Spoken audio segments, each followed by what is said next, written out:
Olá, bom dia. Queria agradecer a todos pela presença, dizer que eu estou muito grata por estar participando com vocês desse primeiro simpósio virtual na educação especial e inclusiva, tá? Gostaria de me apresentar para que todos pudessem conhecer um pouquinho de mim e um pouquinho do meu trabalho.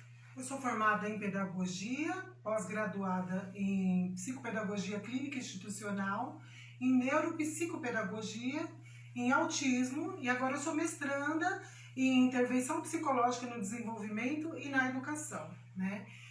Esses conhecimentos, essa minha busca é por entender que a deficiência não está nos nossos alunos, a deficiência está em nós educadores, né? Quando nós não entendemos que uma criança ela é cheia de possibilidades, não são as defasagens dela que vai rotular ela para a vida, e sim a deficiência do educador no olhar da inclusão, né? Percebemos que algumas escolas continuam ainda com essa dificuldade, com esse olhar assistencialista e que não percebe que a necessidade de inovação vem do próprio colégio. Por isso, a minha palestra é de deficiência intelectual numa perspectiva inclusiva na educação. Então, vou conversar com vocês um pouquinho dessa ideia de deficiência intelectual e a perspectiva de inclusão dentro da educação. A deficiência intelectual ela é um transtorno do desenvolvimento, caracterizado por um nível cognitivo baixo, ou seja, tem um QI abaixo de 70. Além de dificuldade significativa na vida diária. Então, é notável, tem como se perceber isso, porque a criança ela apresenta uma dificuldade bastante significativa, como o autocuidado, a segurança, a comunicação e a socialização. As pessoas com deficiência intelectual, que nós chamamos DI, elas podem processar as informações lentamente, ou seja, ela tem dificuldade de comunicação, de alguns tipos de habilidades cotidianas e com conceitos abstratos. Esse tipo de deficiência ela pode ser causada por uma condição genética, mas também ela pode ser causada por problemas na gravidez e no parto, doenças e alguns tipos de fatores ambientais. A DI ela atinge em torno de 3 a 4% das crianças que apresentam comportamentos abaixo do esperado para a sua idade cronológica. Dificuldade de adaptação na aprendizagem, demoram mais tempo para aprender o mesmo conteúdo que as outras e em muitas situações do cotidiano pode não conseguirem compreender sinais ou situações sociais. O que é importante entender? É importante entender que essa criança que ela tem uma deficiência intelectual, geralmente ela não quer se socializar, né? Ela acaba não se socializando, ela acaba não aceitando determinadas brincadeiras, porque ela tem dificuldade de compreensão, né? Porque ela não consegue inserir com aquele grupo, ela não consegue, na verdade, debater, conversar com aquela turminha, com aquele grupo de crianças que tem a mesma idade com ela, que dela, né? Então ela acaba, na verdade, se isolando um pouquinho, e aí é onde entra a nossa intervenção como educadores, né? Eu vou falar um pouquinho para vocês sobre alguns tipos de deficiência intelectual, né? Alguns tipos de deficiência que estão muito próximos a gente, que muitas vezes nós não conseguimos perceber, né?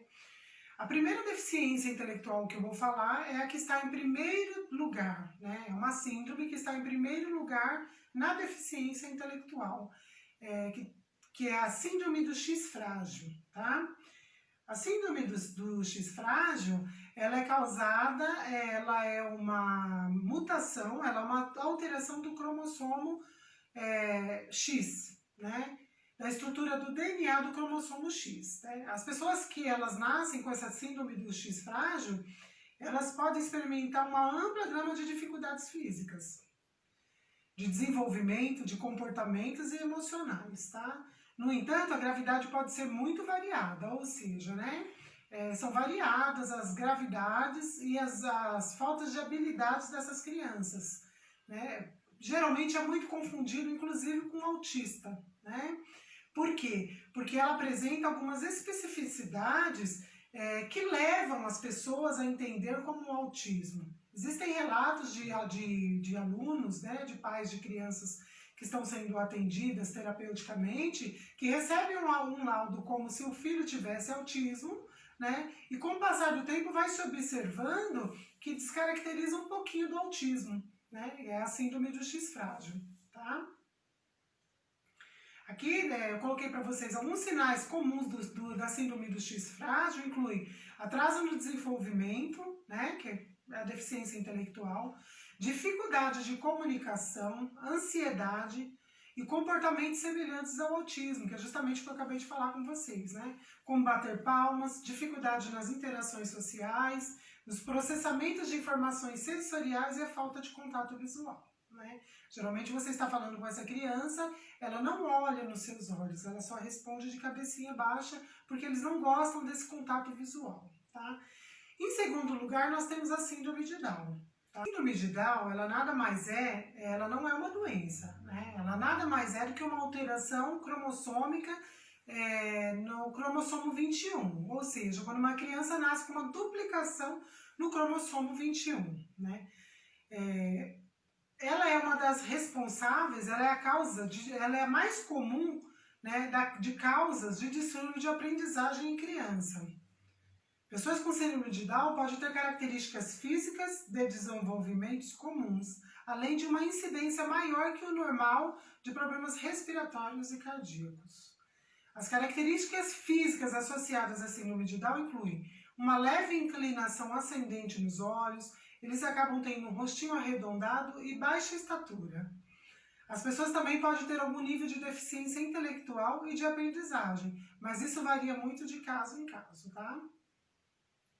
Atraso no desenvolvimento. Quando uma criança se desenvolve mais lentamente em comparação com as outras da mesma idade, pode ser um sinal de atraso de desenvolvimento.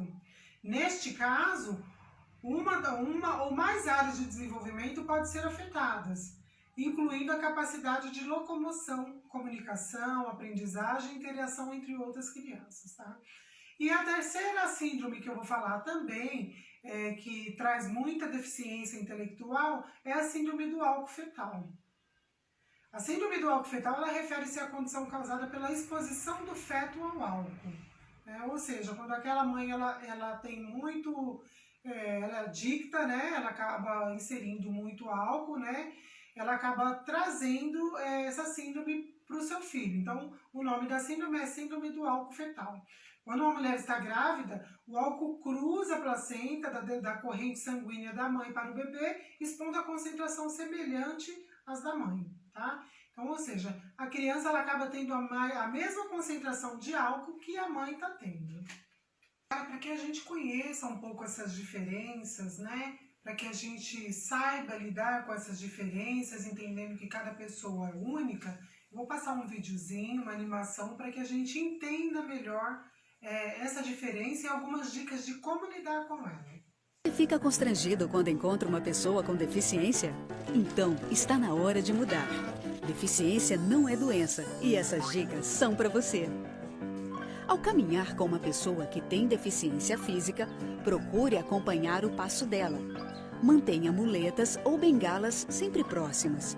Se presenciar um tombo, ofereça ajuda, mas antes pergunte como fazer. E ao planejar um passeio, verifique antes se existem barreiras que possam impedir a passagem do cadeirante, como escadas e banheiros não adaptados. Se o local não estiver preparado para receber um deficiente, recomende ao proprietário que faça as adaptações. Cidadania é saber conviver com as diferenças. Agora vamos falar um pouquinho de inclusão, né? É muito interessante quando se fala em inclusão, se tem de primeiro momento que a inclusão se refere a crianças com doenças intelectuais, com deficiências, né? Entende-se que a inclusão se trata de alguma má formação, quando na verdade a inclusão se trata de incluir todos aqueles que estão à margem, né? Que estão marginalizados, que eles estão fora daquele contexto que nós entendemos como habitual, né? Então nós vamos falar um pouquinho dessa inclusão, né? A educação inclusiva, ela é uma concepção contemporânea, nova, que entende a educação de qualidade como um direito alienável, né? É um direito do ser humano e tem como objetivo garantir o acesso de todas as pessoas à educação, que é o que nos permite caminhar na mesma direção, né? Quando nós entendemos que esse acesso a todos cria possibilidades, todos nós caminhamos na mesma direção.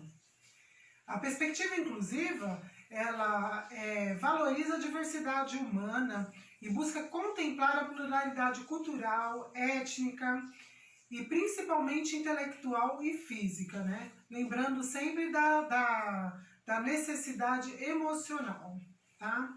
Entre outras que são inerentes aos seres humanos, ou seja, não tem como contemplar só uma dessas habilidades ou só uma dessas manifestações, né? Para que tudo seja, para que de fato seja uma inclusão, nós precisamos contemplar todas essas partes, tá? A pluralidade, a ética, a parte cultural, intelectual, física, sensorial, e aí sim, aí de fato nós estamos fazendo uma inclusão de verdade.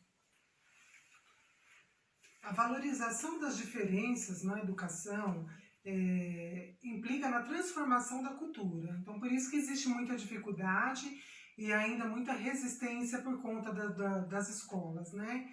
Porque ela implica em uma manifestação cultural mesmo, né? Numa diferenciação e em uma mudança que deve ser feita cultural, né? E das práticas políticas vigentes na escola. Então, existe sim uma grande dificuldade nos colégios, justamente por ter que mudar, né? Ter um outro tipo de olhar, né? Qual que é esse olhar? É um olhar para a criança, entendendo como uma criança de possibilidades, né? É mudar o projeto político-pedagógico, entendendo que essas possibilidades, elas podem ser alcançadas, né? Que acabam dando para a criança uma nova perspectiva de vida, né? Uma nova chance, né? Uma melhora, uma evolução. Então, o que acontece com os colégios? Eles acabam tendo essa dificuldade por causa dessa mudança cultural e uma modificação que tem que ser feita, que tem que ser remanejada dentro do colégio como um todo, como um grupo, né? Nas suas particularidades, né? É importante entender que é de obrigação do colégio, é lei, inclusive, permitir o acesso e a participação de todos, sem exceção, né? A pensar em educação inclusiva, nós temos que adotar um conceito amplo de diversidade humana, né? Pode observar que existem alguns colégios que eles estão estagnados, né? Com aquele pensamento raso, sem aprofundamento e que não compreende que quando se fala de inclusão, nós falamos de inclusão em geral, né? Não existe uma escola que não necessita de uma política pública como uma inclusão, porque nós temos essa pluralidade de pessoas, temos diferentes tipos de pessoas que têm que ser respeitadas e aceitas dentro do contexto escolar, né?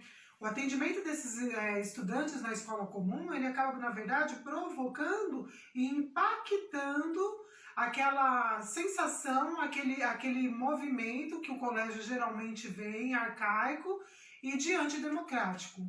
Então, a não aceitação dessas crianças, eles entendem como, na verdade, a aceitação dessas crianças acaba se entendendo como um risco para o colégio, quando, na verdade, quando se inclui uma criança, todos ganham, né?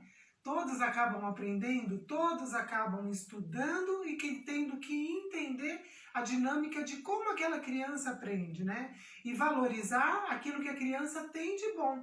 Nós não valorizamos aquilo que ela não sabe, nós valorizamos aquilo que ela sabe e que ela pode fazer. A mudança dentro dos colégios, ela se faz, né, a partir do momento que ela começa a ter práticas inclusivas sobre princípios norteadores, né? Ou seja, práticas inclusivas que se erguem sobre princípios transformadores, de transformação dentro daquele colégio, né? Entre alguns princípios, eu vou citar para vocês que toda pessoa tem o direito do acesso à educação de qualidade, né? Então, aqui ele não fala somente um tipo específico de pessoas, não. Ele já diz, a lei já nos diz, né? Toda pessoa tem acesso a uma educação de qualidade. Todas as pessoas, não importa suas especificidades e singularidades, elas aprendem, né? Importante entender isso também. O processo de aprendizagem de cada um é singular, ou seja, é a coisa mais linda, né? Cada um tem o seu momento de desabrochar, né? É singular, é único, né? O convívio no ambiente escolar comum beneficia a todos e a educação inclusiva é papel de todos. Devemos, então, ser agente transformador, né? Capaz de impactar a realidade da nossa própria escola. Eu vou falar um pouquinho para vocês dessa evolução histórica, né? Historicamente, como que se deu essa evolução, né? Nós entendemos que logo de início, né, as crianças, elas eram esquecidas ou segregadas. Ou seja, né, inicialmente no século XVIII, elas eram esquecidas e excluídas, né? Em todas as atividades elas não poderiam participar, por entender que elas não tinham capacidade ou aptidões para fazerem as mesmas coisas que as outras crianças, entendidas como normais, dito com essas palavras, poderiam fazer, né? Em um segundo momento, entendeu-se, no comecinho do século XIX, entendeu-se que deveriam segregar, né? As crianças elas eram segregadas no espaço comum, né? No entanto, comum, eu digo esse espaço geral, porque dentro daquele local existia segregação, crianças determinadas que eles entendiam com determinadas deficiências, diagnosticadas a olho nu, eram separadas, né, daquelas outras que eles entendiam que tinham outras habilidades e outras aptidões, né. E em um terceiro mundo, eles buscam integrar a criança na sociedade como uma forma de assistencialismo, né? Que eles se adaptam, mas como uma ajuda, não como um direito inalienável, que é o que nós temos, né? Então a criança, na verdade, ela começa a participar em um terceiro momento como uma ideia assistencialista, que na verdade é o que se aproxima mais do momento que nós estamos vivendo hoje no século XXI, né?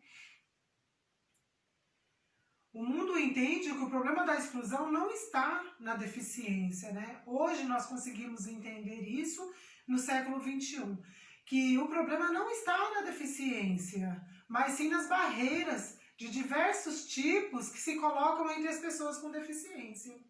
Ou seja, entendendo num espaço comum, num colégio comum, se coloca muitas barreiras para aquelas pessoas que têm deficiência, sem entender que elas têm possibilidades, elas têm capacidades, né? Dentro daquilo e valorizando aquilo que eles podem fazer, né? E não aquilo que eles não entendem, que eles ainda não têm aptidão para isso. Ou seja, o processo de inclusão, ele envolve todos, e todas as dimensões e a instituição e a família.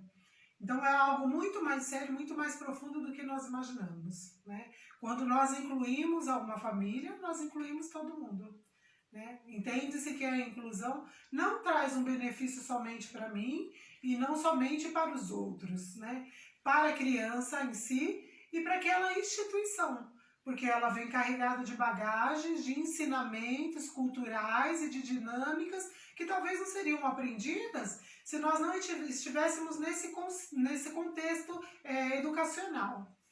E aí, pensando nisso, eu vou falar desses 4 paradigmas muito mais exemplificado para que vocês entendam como que foi dado essas modificações. O primeiro paradigma, né, eu digo dos 4 paradigmas, em relação ao olhar da criança com deficiência, né? O primeiro paradigma que eu digo é o paradigma realmente de exclusão, né?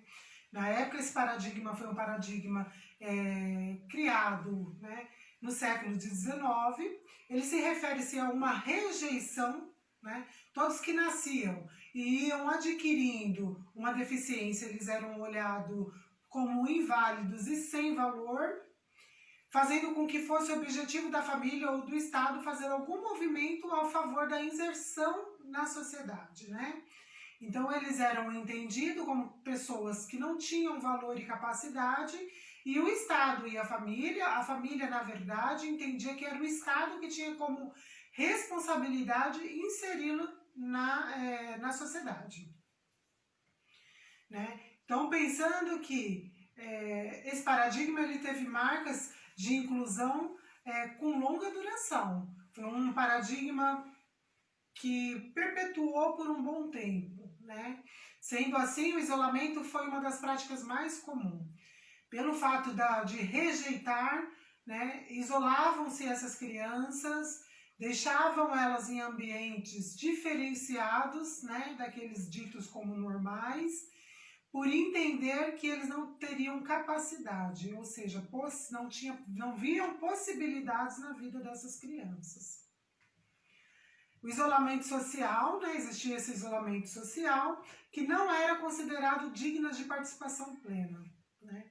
Existia um isolamento físico, que ficavam em lugares à parte, e essas marcas se arrastaram por longo tempo na história, né? E aí eu vou falar do segundo paradigma.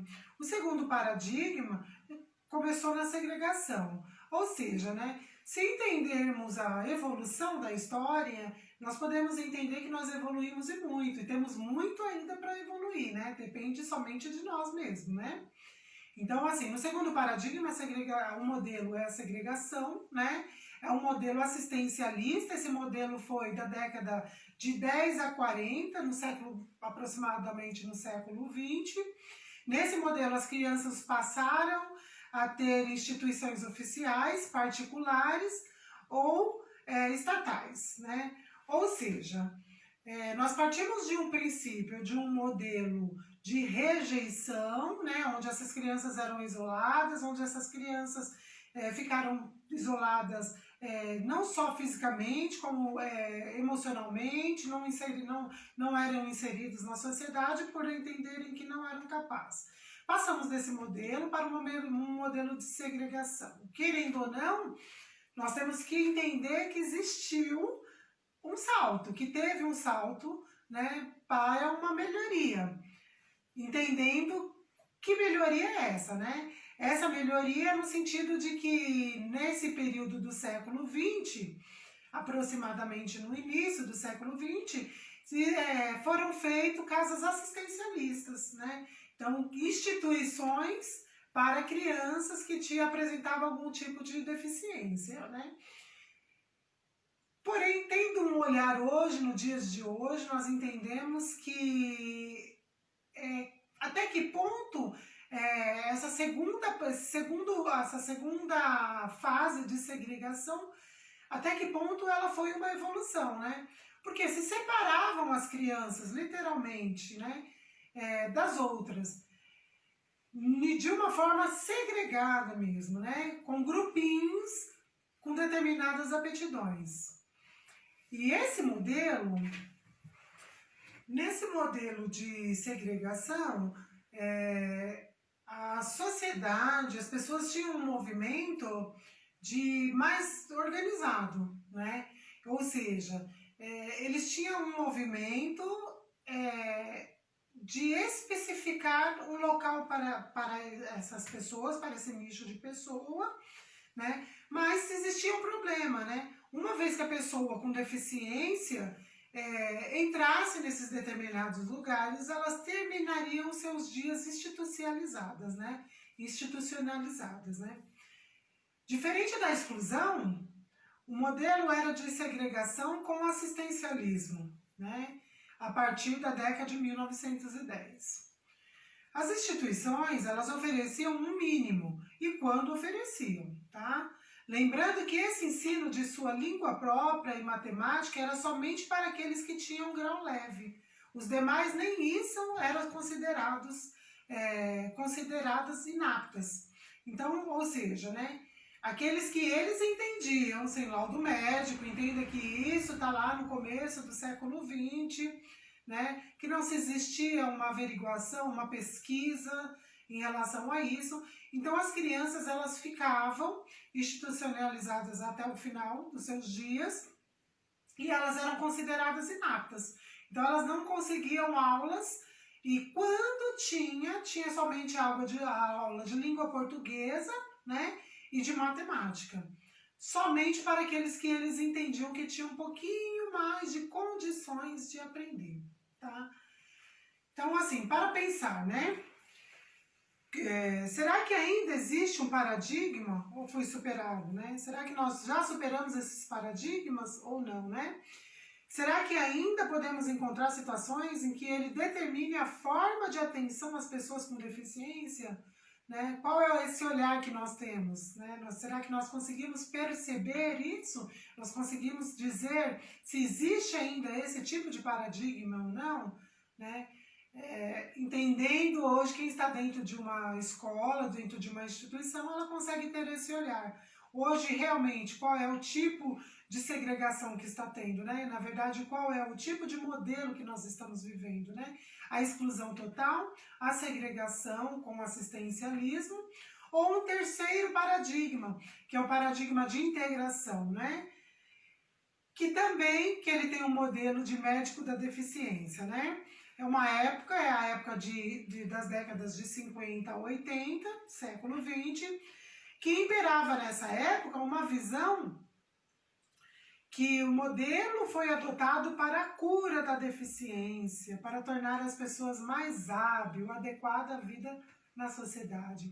Ou seja, saímos da primeira, né, que era exclusão e rejeição total do modelo, exclusão e rejeição total, entramos num segundo modelo, que é o modelo de segregação, onde se separa as crianças e coloca ela institucionalizada até o fim dos dias dela.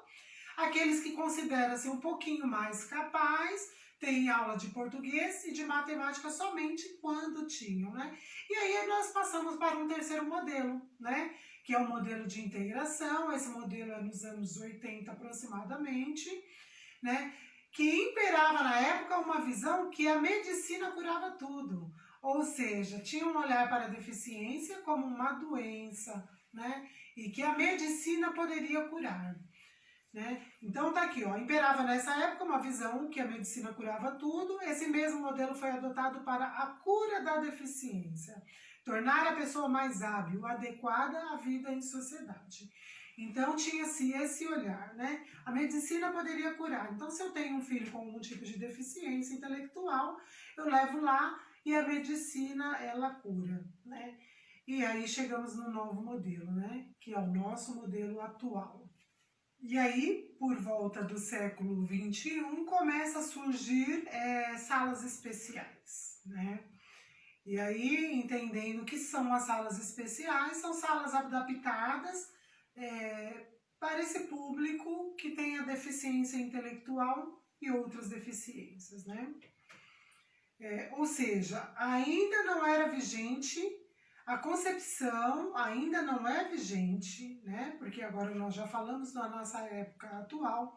A concepção de que deve mudar é a pessoa e não a sociedade, né? Ou seja, ainda não era vigente a concepção de que quem deve mudar é a pessoa e não a sociedade em si.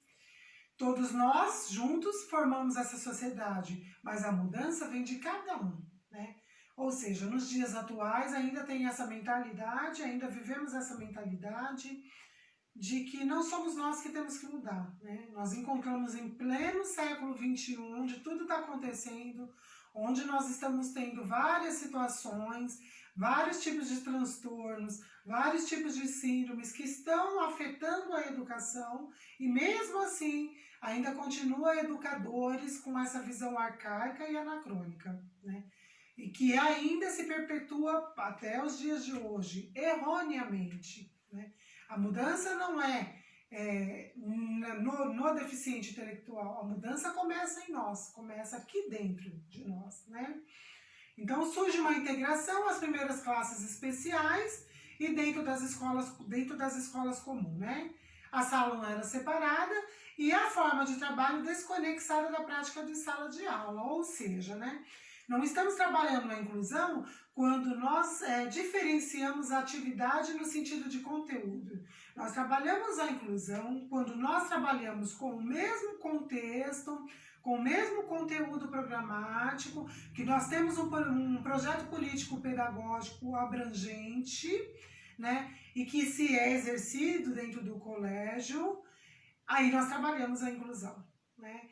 Quando nós entendemos que o que nós temos que fazer é adaptar para que aquele aluno, ele tenha aquele entendimento, ele tenha aquela compreensão ampla, no mesmo conteúdo, do mesmo conteúdo, porém a modificação talvez são as metodologias, as formas, né? Que a gente acaba tendo que ver que é necessário ter ações positivas, né? Se não tivermos algumas ações positivas, não vai ter essa mudança. Então vai ficar sempre aquele separadinho, né? Quando o restante da sala, costumamos dizer que de 30, né? Um fica ali separadinho e a professora costuma dar conta daqueles 29, né? Erroneamente, né? Quando inserimos esse 1 aos 29, todos nós ganhamos, né? Inclusive aquele 1, que ele estava separado. Então não dá para se pensar ainda, mesmo estando no século XXI, não conseguimos se pensar numa inclusão quando a escola era totalmente exclusiva, né? Tem algumas escolas, né, que nós conseguimos, né, parabenizar pelo trabalho, pelo respeito à prática inclusiva, porém existem algumas que ainda têm muito medo, que ainda têm um pensamento muito arcaico, que ainda não tem essa visão de mudança. E pensando em todas essas ações, eu vou falar um pouquinho sobre algumas ações positivas que nós, educadores, podemos fazer, que é o acesso, né? Falamos de inclusão, mas não damos acesso, como que estamos incluindo? Estamos excluindo, né? Então, temos que ter cuidado com o acesso, tem que reformular o nosso projeto político-pedagógico.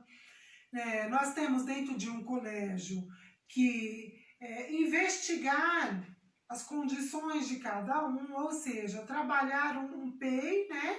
Um projeto educacional individualizado. Quando eu digo individualizado, é um olhar individualizado, né? Não colocar aquela criança fora parte, né? É ter um olhar individualizado, né? Adaptar as atividades de acordo com a realidade e a necessidade de cada um, né? Colocar o acesso, falar para os alunos participarem dessa construção, né? Quando incluímos, nós conversamos com os demais alunos sobre a inclusão, fazemos um trabalho de conhecimento, porque muitas vezes esse aluno ele não é incluso dentro da sala de aula, porque não existe um trabalho participativo entre todos, né? Não existe uma conscientização, existe ainda aquele olhar de que é uma criança, ele é doentinho, né? Então não foi ensinado, né? Nós ainda não tivemos essa cultura. Acredito que a partir desses momentos que está sendo propiciado, de simpósios, a gente vai começar a ter esse olhar mais profundo de que ele não é doentinho, ele é um ser de possibilidades, né? E que ele necessita que a gente também tenha esse olhar para ele, né? De possibilidades, tá? Então, pensando em inclusão, em uma inclusão nova, em uma inclusão reinventada, em uma inclusão verdadeira, vamos assistir esse vídeo.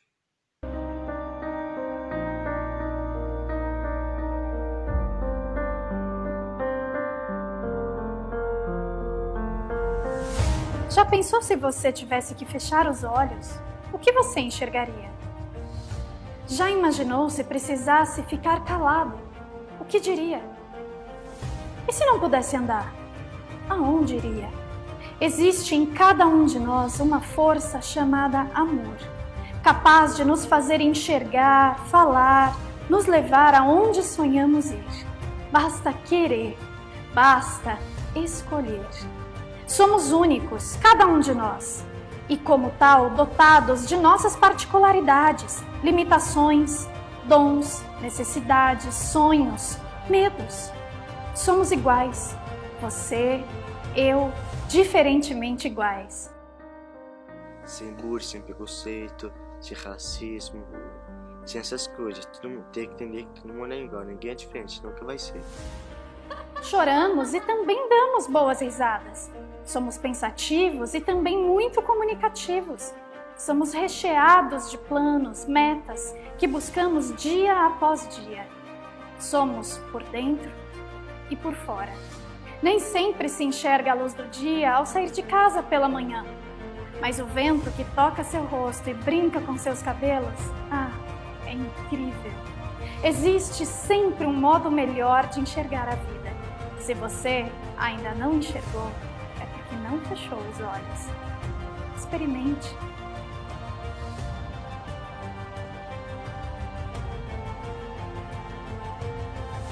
Muita gente precisa da sua ajuda.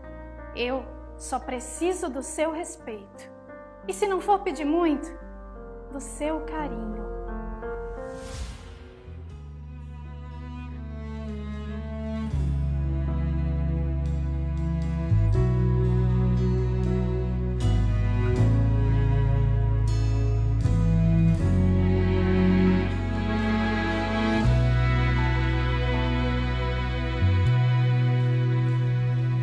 Don't think that a drop of tea makes the world stop spinning around. Not even the sharpest skin can be louder than a beat of a heart. If sorrow is all you know, let me tell you a secret, my friend. A smile on your face decreases your pain. Life is now. Make the best of today. A deficiência não nos faz diferentes, somos todos iguais. We are creatures of God. Então, pensando em um projeto político-pedagógico inovador, pensando nas possibilidades de mudanças positivas, pensando em renovação, em recriar, eu deixo aqui uma fala. Desconfiai do mais trivial, na aparência singelo, e examinai sobre tudo o que parece habitual. Suplicamos expressamente, não aceiteis o que é de hábito, como coisa natural, pois em tempo de desordem sangrenta, de confusão organizada, de arbitrariedade consciente, de humanidade desumanizada, nada deve parecer natural, nada deve parecer impossível de mudar. Bertold Brecht.